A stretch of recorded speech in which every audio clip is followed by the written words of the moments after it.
चुनाव आयोग का दायित्व तो चुनाव कराना है, निष्पक्ष चुनाव कराना है, ना कि किसी पार्टी का प्रकोष्ठ बन के किसी पार्टी के लिए काम करना है। जो बीजेपी देगी वोटर लिस्ट, उसी वोटर लिस्ट पे जो है चुनाव आयोग चुनाव कराएगी। भगवान भरोसे बिहार चल रहा है। हमको लगता है कि जो धनखड़ जी के साथ हुआ वो बिहार चुनाव के बाद जो है माननीय मुख्यमंत्री नीतीश कुमार जी के साथ भी वही काम जो है होगा। जो महाराष्ट्र में हुआ सिंधे जी के साथ, वही काम जो है नीतीश कुमार जी के साथ होगा।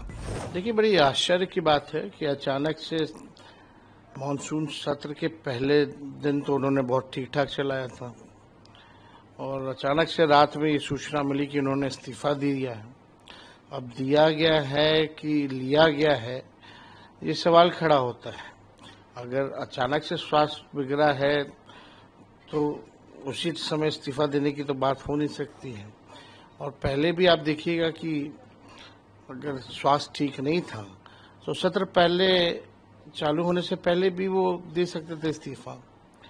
हालांकि ये चर्चाएं हैं और लोगों की जहन में भी है कि इस्तीफा जो है लिया गया।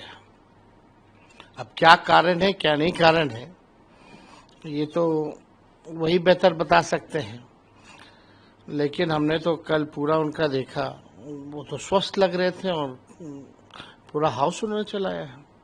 अगर ऐसी कोई बात आती तो वो सदन में भी रख सकते थे।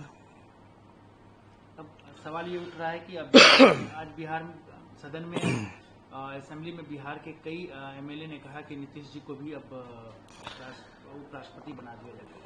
आपको लगता है कि वो बनने की स्थिति में? देखिए, मुख्यमंत्री जी अचेत अवस्था में हैं, उनकी सेहत को लेकर के खबरें भी आ रही हैं, लोग फिजिकल तौर पे देखते भी हैं। अगर धनखड़ जी इस्तीफा दे सकते हैं तो लोग अब ये सवाल खड़ा कर रहे हैं, तो बीजेपी जो है आखिर क्या मजबूरी है कि नीतीश कुमार जी को भी अगला मुख्यमंत्री का चेहरा जो है चुनाव तक ही, नेतृत्व तक ही बनाएंगे। हमको लगता है कि जो धनखड़ जी के साथ हुआ वो बिहार चुनाव के बाद जो है माननीय मुख्यमंत्री नीतीश कुमार जी के साथ भी वही काम जो है होगा।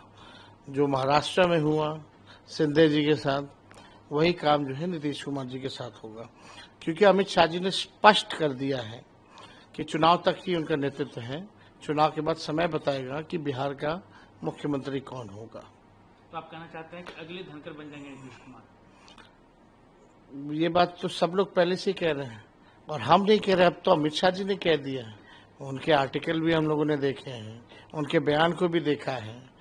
उनका यही कहना है कि समय बताएगा कि कौन बिहार का मुख्यमंत्री होगा, अभी फिलहाल उनके नेतृत्व में रहेंगे। तो जब बीजेपी के लोगों ने ही, अमित शाह जी ने स्पष्ट कर दिया है, तो आजकल तो सब सेंट्रलाइज हो रखा है, दो लोग जो चाहते हैं वही होता है। आज सदन में आप लोग पहन के पहुंच रहे हैं, उसके पीछे क्या वजह है? देखिए, काले कुर्ते का मतलब ये है कि हम लोग जो है प्रोटेस्ट कर रहे हैं और लोकतंत्र की जननी बिहार है और वहीं से लोकतंत्र को खत्म करने का प्रयास कर रही है चुनाव आयोग बीजेपी के इशारे पे। लोगों का अधिकार ही नहीं छीन रही है वोट का, बल्कि अस्तित्व को ही मिटाने में लगी हुई है। और हम लोग बिहार विधानसभा, क्योंकि बिहार का लोकतंत्र का मंदिर सबसे बड़ा है, वहाँ हम चाहते हैं कि इस इशू पे, एसआईआर के इशू पे चर्चा हो, लेकिन सरकार के लोग जो हैं भाग रहे हैं। आखिर क्या कारण है कि सरकार के लोग जो है एसआईआर पे चर्चा करने से भाग रहे हैं? सुप्रीम कोर्ट ने भी फटकार लगाई, इलेक्शन कमीशन को सलाह दिया, लेकिन इलेक्शन कमीशन अब तक जो है प्रेस कॉन्फ्रेंस उनके कमिश्नर्स अब तक जो है नहीं किए हैं। आखिर क्या कारण है? डर किस बात का है? छुप के क्यों आप ये काम कर रहे हैं? खोल के अगर कहीं कंफ्यूजन है, कहीं सवाल पूछे जा रहे हैं, तो आपको सामने आकर के इसका जवाब देना चाहिए। लोगों में असमंजस की स्थिति है। आज वोटर लिस्ट से नाम कटा, यानी पेंशन कार्ड दोगे, फिर राशन कार्ड दोगे, फिर जितने सरकारी स्कीमों का लाभ जो गरीबों वंचितों को जो मिल रहा है वो भी नहीं मिलेगा फिर। और चुनाव आयोग कौन होता है तय करने वाला कि इस देश का नागरिक कौन होगा नहीं होगा? उनका काम है प्रॉपर न्यायपूर्ण जो है चुनाव कराना, वोटर जोड़ने का काम उनको करना है। अगर कोई संदेह है, कोई आपत्ति थी, तो आप फरवरी में आपने नया लिस्ट क्यों जारी किया? और इसी वोटर लिस्ट से कई बार जो है चुनाव हो रखा है। 3 बार नरेंद्र मोदी जी प्रधानमंत्री बने इसी वोटर से, तो उनका कहने का मतलब क्या है, फर्जी वोटरों से बने हैं। तो ये कौन इस देश का नागरिक है कौन नहीं है, ये तो गृह मंत्रालय तय करेगा। चुनाव आयोग का दायित्व चुनाव कराना है, निष्पक्ष चुनाव कराना है, ना कि किसी पार्टी का प्रकोष्ठ बन के किसी पार्टी के लिए काम करना है। तो इस पे हम लोग चाहते हैं कि चर्चा हो, और पार्लियामेंट हो या विधानसभा हो, लगातार जो है चाहे सांसद हो विधायक हो सब लोग सवाल उठा रहे हैं। और हम लोग क्यों नहीं उठाएंगे सवाल? जो वोटर्स हैं, जो गरीब हैं, उन्हीं के वोट से चुन करके हम लोग आते हैं। अगर उनके अधिकार को आप छीनिएगा तो हम लोग कैसे चुप बैठ सकते हैं? तो एकदम इस पे चर्चा होनी चाहिए, गंभीर चर्चा होनी चाहिए। बड़ा ड्राइव चल रहा है, 8 करोड़ मतदाताओं का सवाल है। किसी एक वोटर का भी अगर कटता है तो ये अपराध है, और कानूनी संविधान में है कि भाई 18 साल के होने पर आप वोटर रहे देश के, आप ये नहीं छीन सकते। लेकिन दिक्कतें क्या आ रही है, क्यों नहीं चर्चा होने दे रही है? और एक चीज और इसमें है कि आप लोगों को पता चला किसके वोट काटे जा रहे हैं, क्योंकि बहुत लोगों का तो छटनी हो चुका है। देखिए, हमको जहां तक जानकारी है कि 12 से 15% जो वोटर लिस्ट में जो नाम है ये लोग काटने की तैयारी में है। सबको पता है कि आपका मजबूत बूथ कौन सा है, किसका कमजोर बूथ है। आजकल तो सारा डेटा है, हमारे पास भी है, तो स्वाभाविक रूप से भाजपा के पास भी होगा। तो अगर 10 वोट भी एक बूथ से काटा जाएगा तो पूरे एक विधानसभा में 3200 वोट होते हैं। और पिछले बार 2020 के चुनाव में 3000 से नीचे लगभग 32 से 35 सीटें जो हैं जहां हार और जीत का निर्णय हुआ था। तो ये समझ सकते हैं बड़ी एक साजिश है, लेकिन किसी भी कीमत पे हम लोग जो है इस लड़ाई को छोड़ेंगे नहीं। मामला कोर्ट में भी है, 28 तारीख को कोर्ट का अगला डेट है, और कोर्ट का सलाह भी नहीं मान रही है इलेक्शन कमीशन। जो डॉक्यूमेंट्स मांगे जा रहे गरीबों के पास है नहीं।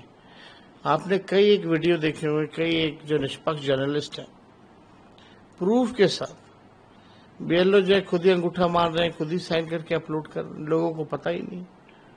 आप लोगों ने ये सवाल उठाया कि जो आदमी, जो मजदूरी है, जो लोग बिहार से बाहर रहते हैं, हमेशा आप तो कई प्रेस कॉन्फ्रेंस में, या हमने चुनाव आयोग को कई बार चिट्ठी भी लिखा, ये चुनाव आयोग हमारी टीमें भी गई, हम भी गए बिहार में, कोई जवाब नहीं है इनके पास। 4.5 करोड़ बिहार के लोग जो है तकरीबन जो है बाहर रहते हैं, बड़ी संख्या है। तो कहीं ना कहीं, और ये काम जो पिछले बार एसआईआर हुआ था 2003 में, 1 से 2 साल लगे थे। अभी कैसे अब आप जो है 25 दिन के अंदर पूरा प्रक्रिया जो है पूर्ण कर लीजिएगा। हम लोग भी जाति आधारित गणना कराए थे तो 9 से 10 महीने लगे थे, उसमें कोई डॉक्यूमेंट की जरूरत नहीं थी। कहीं जगह तो लोग गए ही नहीं है। कितना बड़ा फर्जीवाड़ा चल रहा है केवल टारगेट पूरा करने के लिए, बहुत ही शर्मनाक बात है ये। तो चुनाव में इसी से जीत और हार लिपापोती कर रही है, ये आई वॉश है। अब तो ऐसा लग रहा है ये आई वॉश है, जो बीजेपी देगी वोटर लिस्ट, उसी वोटर लिस्ट पे जो है चुनाव आयोग चुनाव कराएगी। एक और सवाल, बिहार में जिस तरीके से कानून व्यवस्था की हाल है, रोज आए दिन 4-5 मर्डर हो रहे हैं, आज भी हुए हैं, तो कैसे देख रहे हैं इन चीजों को? भगवान भरोसे बिहार चल रहा है। अब सरकार और पुलिस ने पल्ला झाड़ रहा है कि हम आपकी सुरक्षा की जिम्मेवारी नहीं ले सकते। कई पुलिस अधिकारियों ने भी ये बयान बेतुका दिए हैं, कई सरकार में बैठे लोग जो है बेतुका बयान देते हैं। लगातार अपराध हो रहा है, गोलियां चल रही हैं, कहीं सुनवाई नहीं, कहीं कार्रवाई नहीं, हाहाकार मचा है, लोग डरे और सहमे हैं बिहार के लोग। घर अब आपका सुरक्षित नहीं है, अस्पताल सुरक्षित नहीं है, आपका दुकान सुरक्षित नहीं है, सड़क सुरक्षित नहीं है, स्कूल कॉलेज सुरक्षित नहीं है। कहाँ गोलियां नहीं चल रही है? मेरे घर के बाहर अगर गोलियां चल रही है, जो आप समझ जाइए कि जो सबसे बिहार में सुरक्षित जगह है, अब तक अपराधी नहीं पकड़ा गया, तो आप समझ सकते हैं कि क्या स्थिति है बिहार की। मुख्यमंत्री अचेत अवस्था में, ना प्रधानमंत्री कुछ बोलते हैं, मीडिया से इंटरैक्ट करते हैं, ना हमारे मुख्यमंत्री इंटरैक्ट करते हैं। जवाबदेही किसी की होनी चाहिए ना। यहाँ जवाबदेही कोई लेने को तैयार नहीं, केवल अपनी कुर्सी की चिंता है, केवल भ्रष्टाचार, पैसा कमाने में लोग लगे हुए हैं, बिहार के खजाने को लूटने में लगे हुए हैं लोग। कल आपने कई ट्वीट किया कि एनडीए की बैठक में आपस में सब उलझ गए, आखिर क्यों, ऐसा क्यों हो रहा है? वो तो सब लोगों को पता है, सार्वजनिक चीजें हैं, यहाँ ऐसा हो ही रहा है। तो एनडीए में सब कुछ ठीक थोड़ी है। एनडीए में बहुत तरह के, बीजेपी में कई गुट हैं। इन लोगों का तो केवल बिहार की चिंता नहीं, बिहार के लोगों की चिंता नहीं, ये लोग केवल अपनी अपनी चिंता में लगे हुए हैं। इनको कोई लेना देना नहीं बिहार के विकास और बिहारियों की तरक्की से। इनको बस अपनी तरक्की पसंद है और एक दूसरे को भ्रष्टाचारी कह रहे हैं। एक मंत्री दूसरे मंत्री को बोल रहे तुमने इतना लूट लिया, दूसरा मंत्री बोलते तुमने इतना लूट लिया। आप समझ सकते क्या स्थिति है। अब मुख्यमंत्री चुपचाप बैठे हुए हैं, तरस आता है मुख्यमंत्री जी पर। एक अंतिम सवाल, क्योंकि आप कह रहे हैं कि मुख्यमंत्री चिंतावस्था में हैं, कुछ चीज को देख नहीं पा रहे हैं, अब सवाल उठने लगे पूरे देश लेवल पर कि बिहार में हुआ क्या है। एक सप्ताह के अंदर दो अधिकारी जो है वीआरएस दे रहे हैं, कह रहे हैं कि चुनाव लड़ेंगे। तो इससे पहले तो ऐसे तो हो नहीं रहते कि जब अधिकारी ही चुनाव लड़ने में अगर चले जाएंगे सब, तो फिर प्रशासनिक अराजकता पूरी तरीके से है, अफसरशाही पूरे बिहार में है। वही भूंजा पार्टी वाले चंद रिटायर्ड अधिकारी जो लोग हैं वही सरकार चला रहे हैं। तो आप समझ सकते हैं सब जो है अपने अपने फेरा में लगा हुआ है। पोस्ट रिटायरमेंट कोई अपने लिए जगह देखना चाहता है, कोई कुछ देखना चाहता है, लेकिन बिहार की जनता बदहाल अवस्था में मारी मारी फिर रही है। ना उनको सुनवाई हो रहा, ना कोई कार्रवाई हो रहा, ना उनकी कोई बात कर रहा। हम लोग बात को उठाते हैं तो हम लोगों को गालियां दिया जाता है, लेकिन हम लोग लड़ रहे हैं, जनता के लिए लड़ रहे हैं और आगे भी लड़ते रहेंगे और इस सत्ता को उखाड़ के फेंकेंगे। नया सरकार हम लोग बनाएंगे, महागठबंधन की सरकार बनेगी।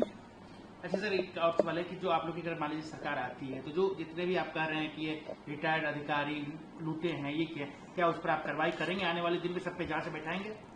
छोड़ा किसी को नहीं जाएगा, सब पे कार्रवाई होगी और ढंग से। अभी भी ईडी सीबीआई के पास एक केस है, अगर ढंग से अगर कार्रवाई करे किसी के बिना दबाव में आकर के, तो दूध का दूध पानी का पानी हो जाएगा। प्रभातखबर.com, विश्वास वही, रफ्तार नहीं।